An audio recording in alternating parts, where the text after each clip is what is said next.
Greetings, this is Fatmarrow. That's my real name. No, it's not. And this is my amateur video called How to Make an Unreal Engine 4 Map Badly. It's very snappy. I've really got this down pat, this whole presenting thing.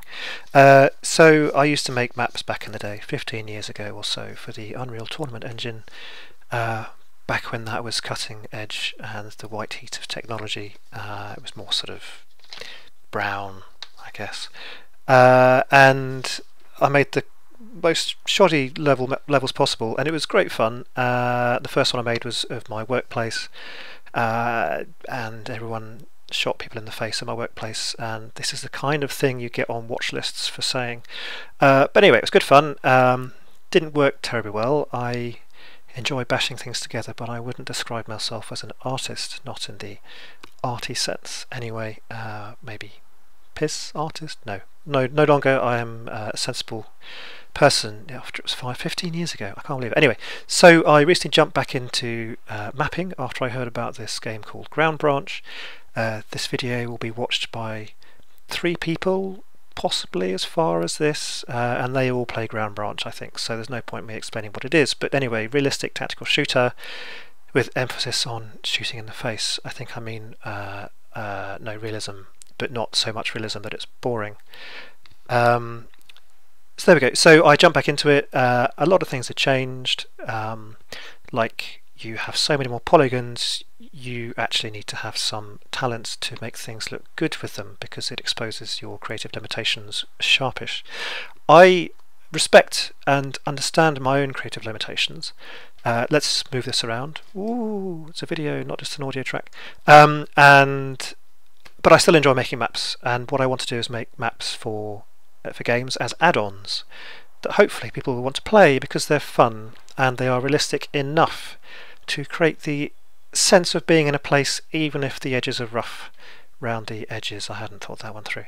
I like to think of it as three-dimensional impressionism, that you're creating the sense of a place without it actually looking like the place. That does sound like a bit of an excuse. Anyway, welcome to sunny Antibes on the French Riviera, where I visited a couple of times recently, and I thought this looks like a good place to set a map in.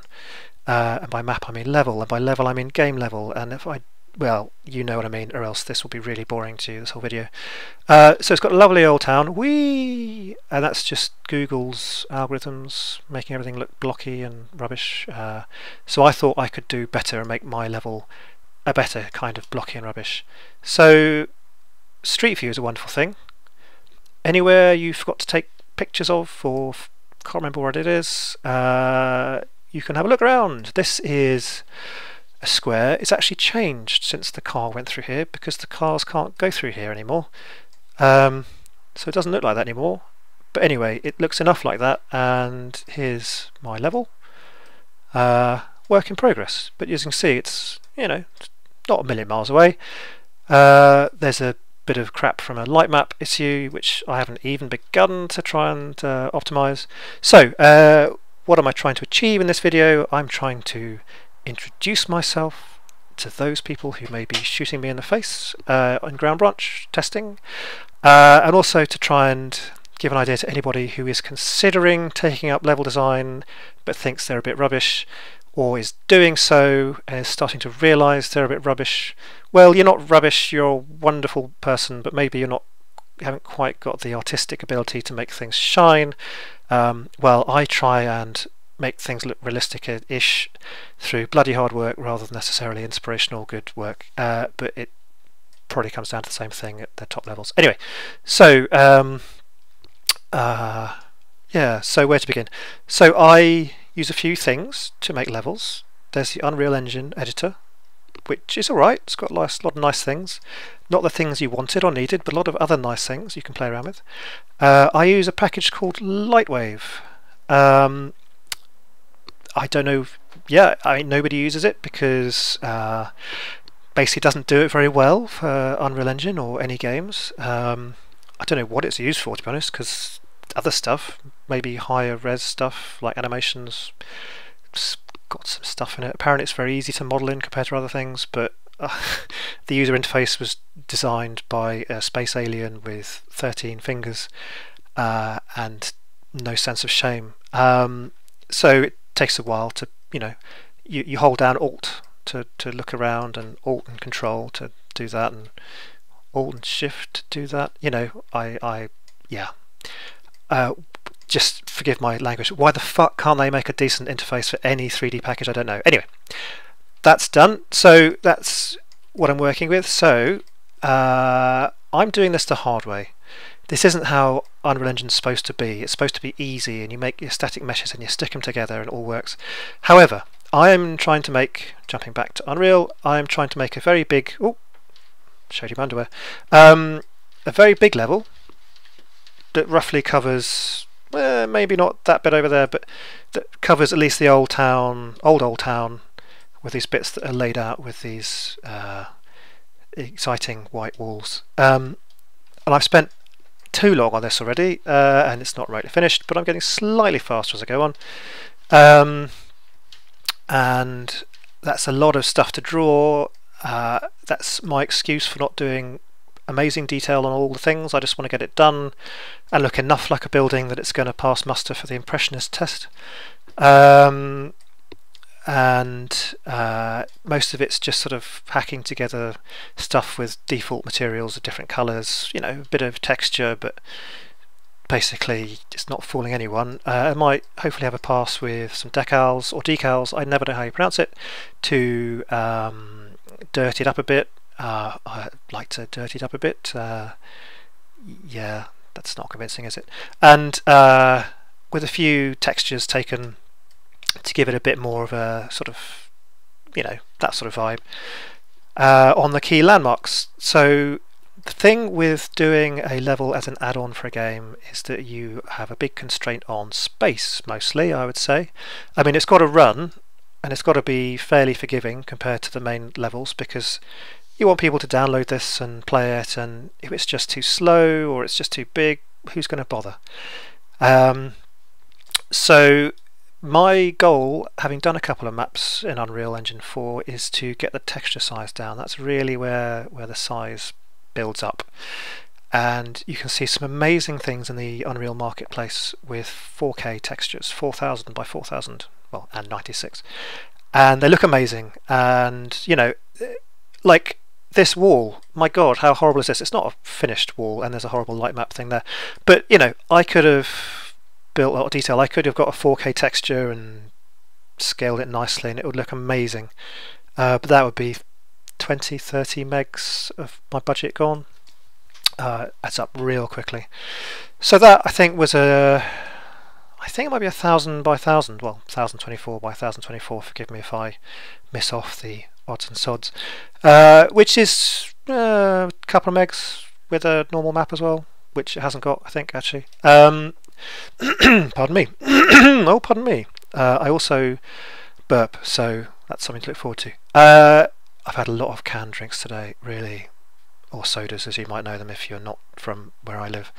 I've lost my train of thought, but yeah, so that's small texture. It's good enough at a distance. I mean, you go up close, but that's fine. I mean, it's all as crappy as that, and if you're actually playing a game, I think you don't notice that stuff unless you're being a bit of a twat.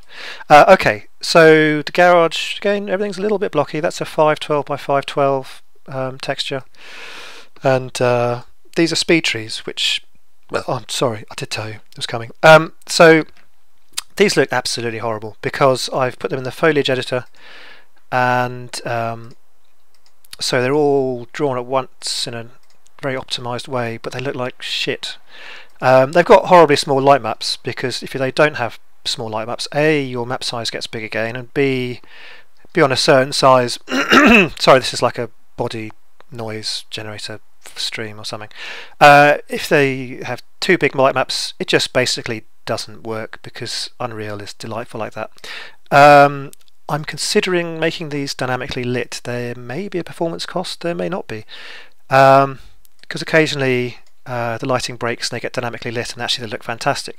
This is a Speedtree hedge bought from Speedtree. The UV maps are done wrong, This is what happens when you compile it. Boing! That's all SpeedTree and the hedge that I bought from them. So thank you very much for making such a wonderful mesh. It's made life much easier. I mean, even I can get light maps to work, though it's taken me best part of 2 years. The thing about light maps is, so I don't know if you know about how things work, and there's a lot to learn. So basically you make your things in a package like Lightwave, or ideally something better, Max or Maya if you've got a lot of money to spare, or you want to pirate things, which I don't approve of because I'm an IP lawyer and that would be wrong. Blender seems to be the go-to free modelling program. I understand it's got a quaint interface. Who knew? That's completely bizarre. So where am I going to go next? Yeah, so you make things in here. This is horrible because I think I started talking about this and I didn't finish. Bit of a stream of consciousness, but you know, it's fine. You love it. So in an ideal world, each house is a mesh. You stick them together, you line them up, you put them on a spline and make them stretchy and bendy and look like a real organic road. Great, except that with Unreal, every draw call you make, which is basically displaying a mesh, has a cost, and once you get beyond a certain size of map or number of things, that comes to dominate performance. So most things you do to optimize maps in Unreal involve aggregating meshes into smaller number of meshes, using things like instanced meshes. I can't say it, let alone do it. So for example, these barriers are pretty simple meshes. Let's see what's going on there. That's in the foliage editor. Let's see what's going on there. And I'll bring that across because I have two screens. I'm only recording one because, I mean, you know, file space, whatever. So that is more than I thought. About 400 polys, nearly 500 vertices. Lightwave, I don't recommend. I only use it because I paid a lot of money 15 years ago to have it, and I paid a lot more money 2 years ago to upgrade it before I realised it was still as shit as it was 15 years ago, except for some things I don't use. This is the light map. It's pretty horrible, but then when you're building blocky, building-y things, it doesn't unwrap as well as a character, as a person, or a blobby thing. I mean, I'm working generally with stuff that doesn't unwrap easily, but Lightwave sure doesn't help. Anyway, I digress. So these things, using a lot of them, this is more finessing stuff if you've got a big map and you're confident with doing it. But this thing here I got from the marketplace, an instance tool, well worth the money. You just select your thing, you say I want to select oh, I'm going to burp again. Terribly amateurish. Same actor as selected. Select all. Oh, I can't remember. Anyway, does work well. What have I done? Forget it. Right. So, but then you make it all basically one mesh that draws once with one draw call, and if it's a relatively small number of polys, it actually you get a much better performance from it. Although you lose level of detail control. I digress. So I use a lot of different techniques to hack this into shape. I mean, it's bodges all the way. I don't want to spend too long modelling things because I'm not very good at it, and I've got a lot to do, because if you're doing your own levels, it's you doing all of the things. You've got to do the textures, materials, build the models, skin them, the audio, debug it, get your collisions sorted out, do all the under the hood admin stuff.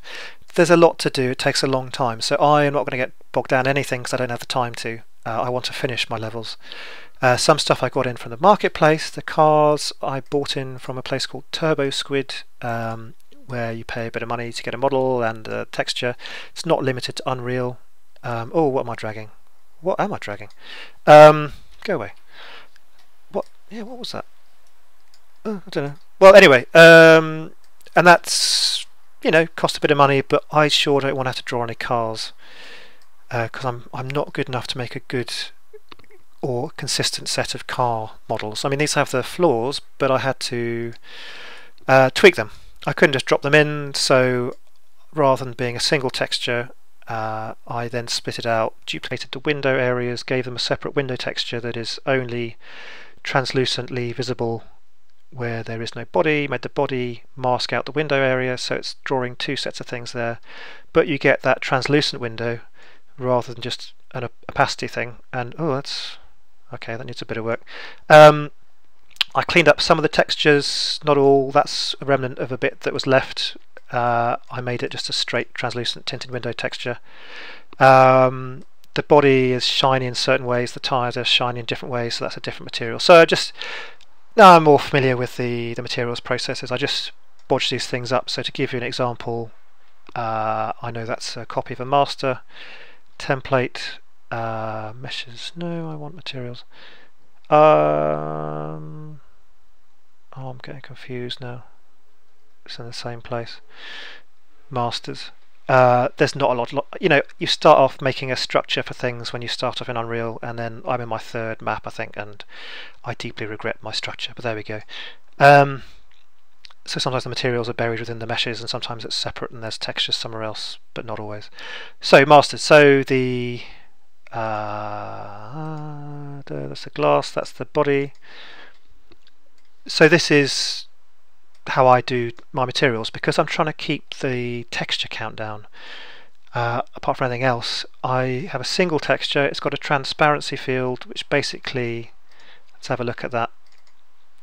That has a transparency, an alpha channel, I should say.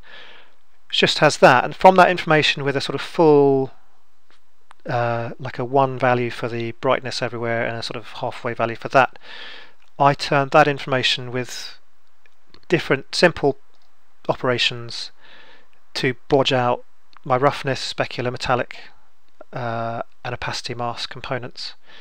And I'm not going to go into the maths there. I just did it an ad hoc way. So, the metallic is, let's see. Oh, I can't even begin to understand what I'm doing there.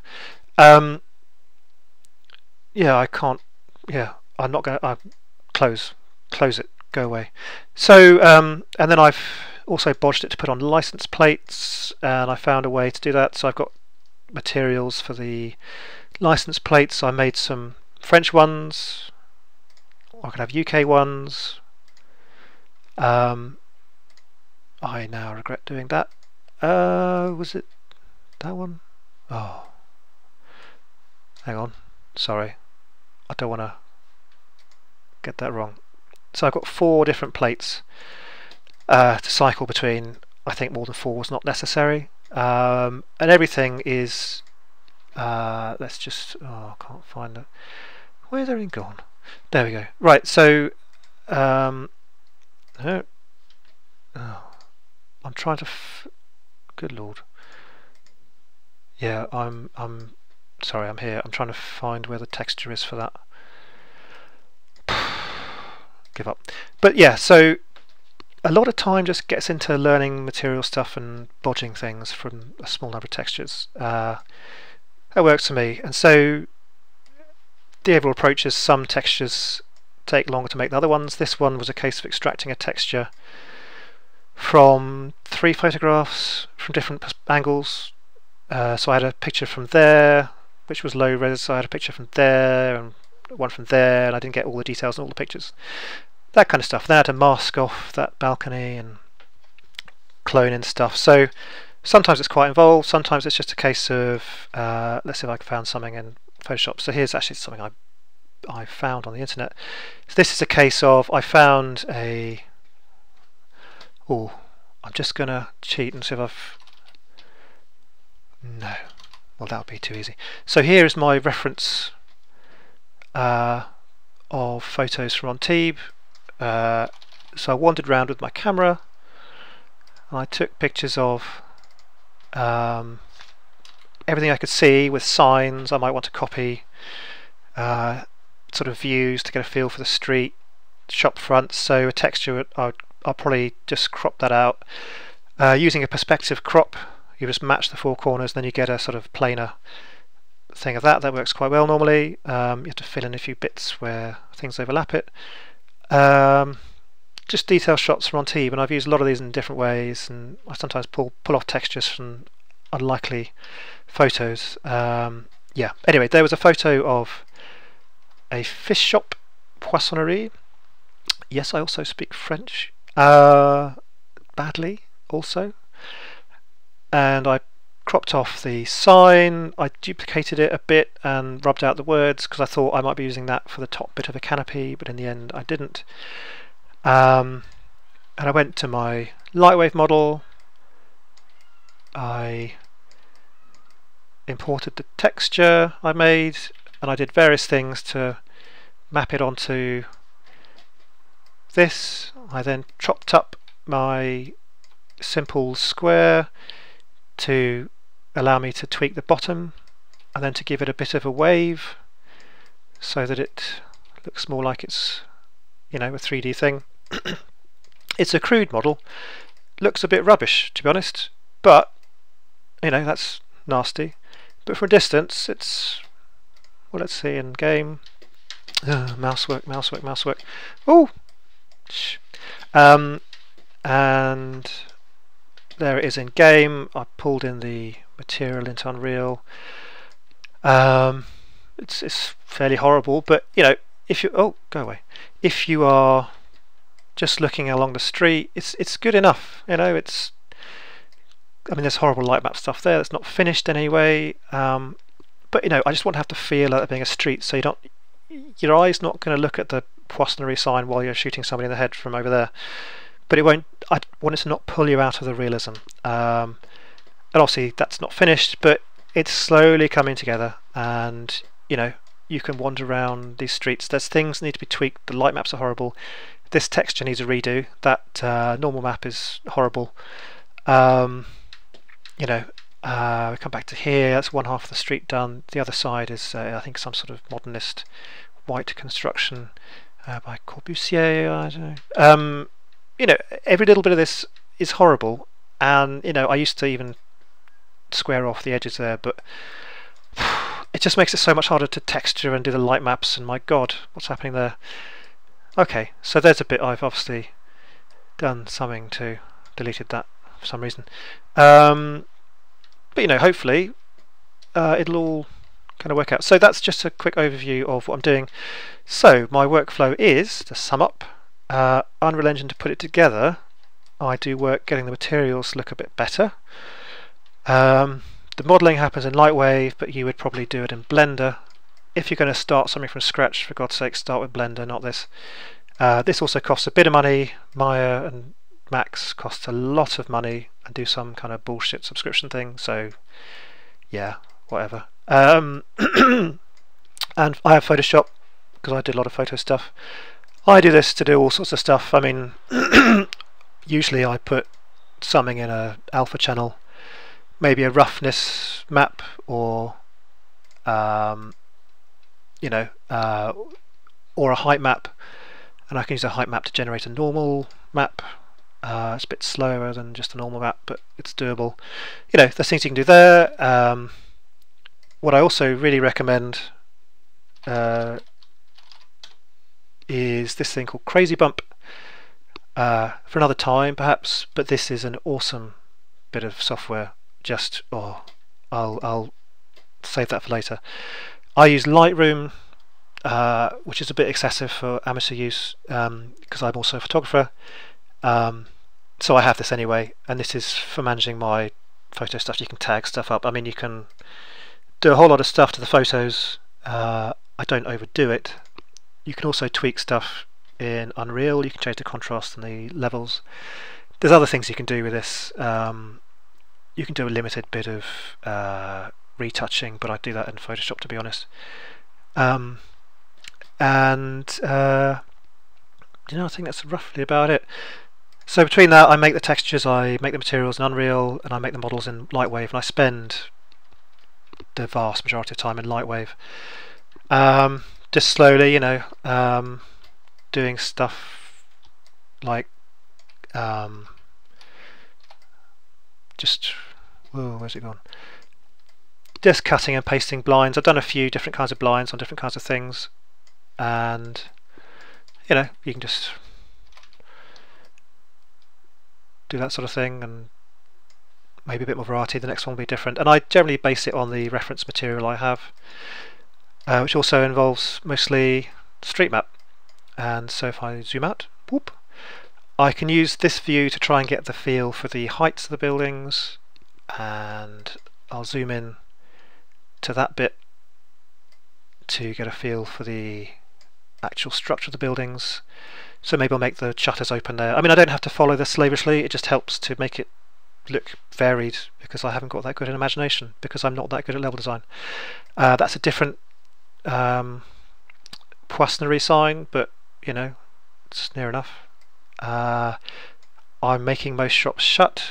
No, I'm making all shops shut because I just can't be doing with stuff inside them and tables and things. Not only is it a lot more modelling, it's fiddly. I don't want to have people trying to get past those chairs because they're far too narrow. You know, everything's going to be an approximation. It's less prop work to have the things closed, but also I don't have the reference material and I don't have the time to make a whole load of French interiors. But yeah, so with all those things, that's how I do a level like this. I'll do things quite differently for another sort of level. Pardon me. But it's also nice to try and get some of the details in, so that if you are from Antibes or have visited Antibes, you know, I'm getting some of the little details right, if poorly lit. So, you know, and some things I'm choosing not to bother with. So all the drain pipes are wrong. Mine just go into the ground. But again, I don't think you're going to be too concerned about exactly what happens there. So I'm aware that I'm not making an exact copy and I'm skimping on details, but the point is to get the most important details in place, to get the best sense of being there. You know, the shape of the doors, the copy of the doors there gives you more of a feel of being there than the way the drain pipe ends and how well it's lit clue badly. I'm just trying to keep a lot of variety, so I'm putting in the different details in places rather than slavishly copying the things that are the same everywhere. And you know, little details. And the other thing is that a lot of stuff I'm putting in I would not put in a commercial map, because it opens up a whole lot of horrible issues with IP and copying and this and that. I mean, that's still a potential issue. The likelihood of anything happening is slim, but you know, I'm aware that I may need to give some thought to exactly what I put in. There's actually a nightmare to do with architectural copyright, though that's probably out of copyright. That again for another time, that's more my day job. But yeah, so hope that gives you some feel for it if you didn't have any idea what it's about, and the painstaking, nay painful process of making a map in Unreal. Bye, bye.